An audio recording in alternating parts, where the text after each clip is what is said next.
Assalamualaikum warahmatullahi wabarakatuh. Perkenalkan, nama saya Abdul Munir dengan NIM 20650053. Baiklah, di sini saya akan menjelaskan tugas yang keempat terkait perangkat lunak yang berjudul Unified Modeling Language atau UML. Apa itu UML? UML adalah bahasa pemodelan untuk sistem atau perangkat lunak yang berparadigma atau berorientasi objek. Pemodel atau modeling sesungguhnya digunakan untuk penyederhanaan permasalahan-permasalahan yang kompleks sedemikian rupa sehingga lebih mudah dipelajari dan dipahami. Apa yang dilakukan UML untuk Anda? Memudahkan berpikir dan mendokumentasikan sistem sebelum mengimplementasikannya.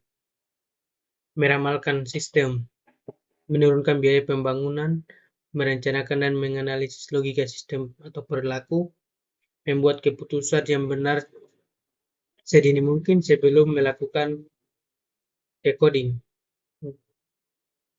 Mendeploy sistem lebih baik karena ada perencanaan penggunaan memori dan prosesor yang efisien. Lebih mudah dimodifikasi atau mengelola sistem yang terdokumentasi dengan baik. Biaya perawatan yang rendah. UML mendefinisikan diagram-diagram berikut ini. Use case diagram, class diagram, yaitu baseline diagram, data diagram, aktivitas diagram, interest diagram, sequence diagram, collaboration diagram, component diagram, deployment diagram. Use case diagram. Diagram usaha mendeskripsikan sebuah interaksi antara satu atau lebih aktor dengan sistem yang akan dibuat.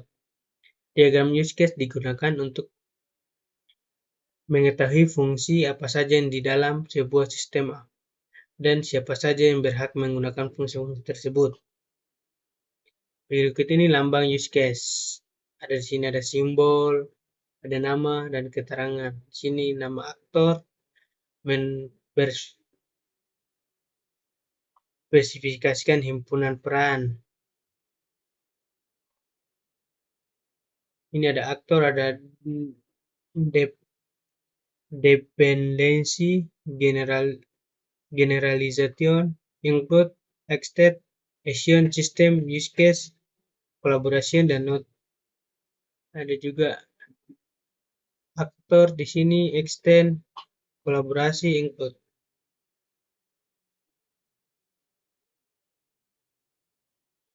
Contoh use case di sini ada nasabah, buka rekening, simpan uang, ambil uang, dan tutup rekening. Simpan uang harus di atas minimal Rp200.000. Ini ada nasabah, di sini tutup rekening. Kelas diagram. Kelas adalah sebuah spesifikasi yang jika diinstansiasi akan menghasilkan sebuah objek dan merupakan inti dari pengembangan dan desain berorientasikan objek. Kelas menggambarkan keadaan atau atribut properti suatu sistem, sekaligus menawarkan layanan untuk memanipulasi keadaan tersebut. Kelas diagram menggambarkan struktur dan deskripsi kelas dan objek beserta hubungan satu sama lain seperti pariwisata, asosiasi, dan lain-lain. Kelas diagram. Kelas memiliki 3 area pokok yaitu nama, atribut, dan metode. Atribut dan metode dapat memiliki salah satu sifat berikut yaitu private, tidak dapat dipanggil dari luar kelas yang bersangkutan. Protected hanya dapat dipanggil oleh kelas yang bersangkutan dan anak-anak yang mewarisnya. Publik dapat dipanggil oleh siapa saja. Sini kelas diagram swalayan. Ada pembeli, di sini ada pegawai, ada supplier, dan yang terakhir itu bawa barang. Ini structure diagram. Structure diagram menggambarkan transisi dan perubahan keadaan. dari satu stage ke stage lainnya. Suatu objek pada sistem sebagai akibat dari simulasi yang diterima. Pada umumnya, state chart diagram menggambarkan kelas tertentu. Satu kelas dapat memiliki lebih dari satu stage chart diagram. Sini contoh state diagram presensi. Pertama mulai, di sini ada masih presensi, mengirim data, terus ada datanya atau tidak, dilihat di ubah status atau terkirim, data diterima, server, kirim data yang diproses, daftar data yang telah diterima, ubah data status atau terkirim jika ada, jika belum ada kembali ke atas, jika sudah ada selesai. Activity diagram. Activity diagram menggambarkan berbagai alir aktivitas dalam sistem yang sedang dirancang. Bagaimana masing-masing alur berawal,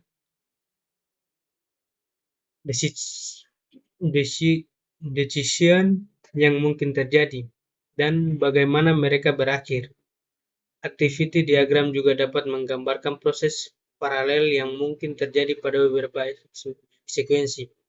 Activity diagram paling cocok untuk memodelkan ukuran aktivitas dalam satu proses. Di sini contoh aktivitas pendaftaran pasien baru. Cari data pasien. Sini pasien.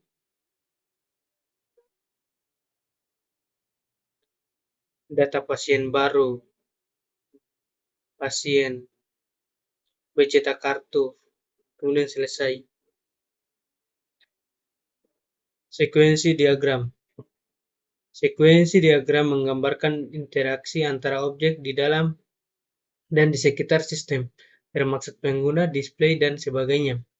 Berupa message yang digambarkan terhadap waktu, squash diagram terdiri atas dimensi vertikal waktu dan dimensi horizontal, objek-objek yang terkait. Square diagram biasanya digunakan untuk menggambarkan skenario atau rangkaian langkah-langkah yang dilakukan sebagai respon dari sebuah event untuk menghasilkan output tertentu. Sini contoh. Contoh gambarnya petugas dan pinjam. Kolaborasi diagram. Kolaborasi diagram juga menggambarkan interaksi antar objek. Seperti sekuensi diagram, tetapi lebih menekankan pada peran masing-masing objek dan bukan pada waktu penyampaian message. Setiap message memiliki sekuensi nomor di mana message dari level tertinggi memiliki nomor satu, message dari level yang sama memiliki prefix yang sama. Di sini contohnya menginput data user nama, string, paspor, dan string. Gender user from loginnya, sini SPPK, ini dashboard PTA.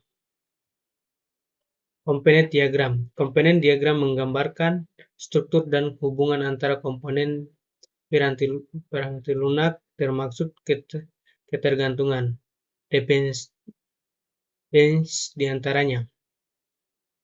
Komponen piranti lunak adalah modul berisi kode baik berisi source code maupun binary code, baik library maupun executable, baik yang muncul pada complete time, line time maupun runtime. Umumnya komponen terbentuk dari beberapa kelas dan package, tapi dapat juga dari komponen-komponen yang lebih kecil. Komponen dapat juga berupa interface, yaitu kumpulan layanan yang disediakan sebuah komponen untuk komponen lainnya. Sini contoh gambarnya. Deployment diagram.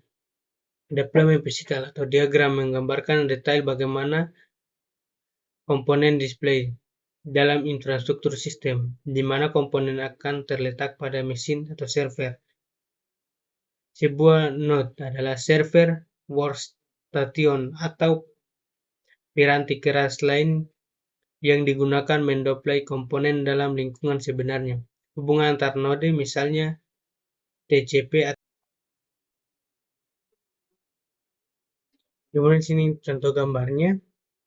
Selanjutnya sini adalah tugas rancangan sistem pengaduan masyarakat berbasis website. Pada perancangan sistem ini digunakan pemodelan berorientasikan objek dengan menggunakan UML. Adapun diagram yang dimuat meliputi use case diagram, activity diagram, use case diagram, dan kelas diagram. Use case diagram yaitu sistem pengaduan informasi yang akan dirancang terdapat dua pengguna yaitu admin dan masyarakat. Aksesnya dapat dilakukan oleh masing-masing pengguna menggambarkan pada diagram berikut. Di sini masyarakat dan bagian pelayanan atau admin yang bisa dimasuki oleh masyarakat di sini cuman mendapatkan informasi dari admin, memberikan kritik itu kemudian memberikan pengaduan.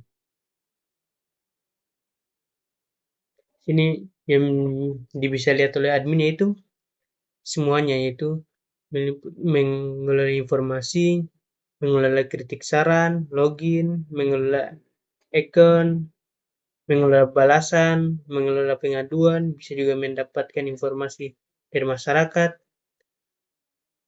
melihat kritik dari masyarakat, dan melihat pengaduan dari masyarakat. Sini aktivitas diagram.